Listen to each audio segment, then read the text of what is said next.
Hi అండి, అందరూ ఎలా ఉన్నారు? మేమైతే చాలా బాగున్నామండి. ఈరోజు వీడియోలో ఉలవలతోటి కారపొడి ఎలా చేయాలని ఇప్పుడు చూపిస్తాను.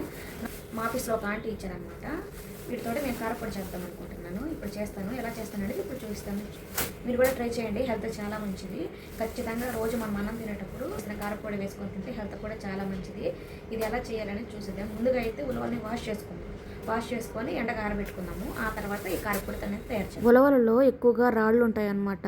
కారపొడి చేసే ముందు ఒకసారి నీట్ గా ఉలవలని క్లీన్ చేసుకొని ఆ తర్వాత ఒక 4-5 టైమ్స్ బాగా వాష్ చేసుకోండి. ఇలా వాష్ చేసుకున్న తర్వాత ఎండకి ఆరబెట్టుకుంటే సరిపోతుంది. లేదంటే తినేటప్పుడు ఎక్కువగా ఇసుక తగులుతూ ఉంటుంది అనమాట. ఇంకా చేసి కూడా వేస్ట్ అయిపోతుంది.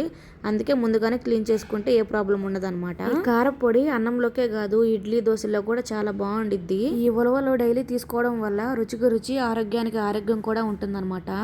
శరీరానికి ఎనర్జీ ఇవ్వడంలో బాగా ఉపయోగపడుతుంది. ప్రోటీన్, ఫైబర్ కూడా ఎక్కువగా ఉంటుందన్నమాట. డైట్ చేసే వాళ్ళకైతే చాలా బాగా యూజ్ అవుతుందండి. ఉలవలతో చేసిన ఉలవచారు అయితే అసలు ఎంత బాగుంటుందో, సూపర్ ఉంటుందన్నమాట టేస్ట్. ఈ ఉలవలు మొత్తాన్ని నేనైతే మొత్తం పొడి చేయట్లేదు, కొంత అయితే తీసి పెడుతున్నాను అనమాట పప్పు చేయడం కోసం. కారపొడి చేసి పెట్టుకుంటే టిఫిన్స్ లోకి బాగా యూజ్ అవుతుందని నేనైతే కారపొడి చేస్తున్నాను.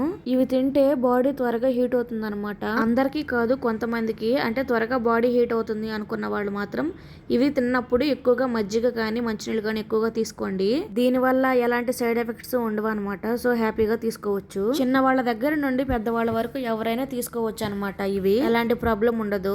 ఇంకా ఇప్పుడు కారపొడి తయారు చేయడం కోసం స్టవ్ పైన ప్యాన్ పెట్టుకొని ప్యాన్ బాగా హీట్ అయిన తర్వాత ఉలవలం కూడా వేసుకొని మీడియం ఫ్లేమ్ లో బాగా ఫ్రై చేసుకోండి. హై ఫ్లేమ్ లో పెట్టకూడదు, ఎందుకంటే పైన మాడిపోతాయి, లోపల పచ్చి పచ్చిగా ఉంటాయి అనమాట. ఒకసారి ప్యాన్ హీట్ అయిందంటే చాలు, త్వరగానే ఫ్రై అయిపోతాయి. కాబట్టి ఎక్కువ టైం కూడా పట్టదు, త్వరగానే ఫ్రై అయిపోతాయి. ఇంకా ఫ్రై అయిన తర్వాత ఒక ప్లేట్ లో తీసి పెట్టుకొని కొంచెం ధనియాలు, కొంచెం జీలకర్ర వేసుకొని ఫ్రై చేసుకోవాలి. నేను ధనియాలు, జీలకర్ర ముందు తెచ్చుకున్నప్పుడే సపరేట్ గా ఫ్రై చేసి పెట్టుకుంటాను అనమాట. అందుకే ఇప్పుడు ఎక్కువగా ఫ్రై చేయలేదు, జస్ట్ అలా వేడి చేశాను అంతే. తర్వాత ఎండుమిరపకాయలు వేసుకొని ఎండుమిరపకాయలు కూడా బాగా ఫ్రై చేసుకోవాలి. ఇవన్నీ కూడా నూనె వేయకుండానే ఫ్రై చేసుకోవాలి. తర్వాత ఫ్రై చేసి పెట్టుకున్న ఎండుమిరపకాయలు అలాగే ఉలవలు చల్లారిన తర్వాత మిక్సీకి వేసుకోవడమే. ఉప్పు వేసుకొని మిక్సీకి వేసుకోవడమేనండి. మిక్సీకి వేసుకునేటప్పుడు కొంచెం చింతపండు అలాగే నచ్చితే తెల్లగడ్డ కూడా వేసుకోండి. నేనైతే వేయలేదు. తెల్లగడ్డ వేసుకుంటే ఇంకా టేస్ట్ చాలా బాగుండిద్ది. ఈ పొడికి తాలింపు వేయాల్సిన అవసరం లేదండి. మళ్ళీ తాలింపు వేస్తే స్మెల్ వచ్చేసిద్ది అనమాట కొన్ని రోజుల తర్వాత. లేదు త్వరగానే తినేస్తాం అనుకుంటే మాత్రం తాలింపు వేసుకోండి. నేనైతే వేయడం లేదనమాట.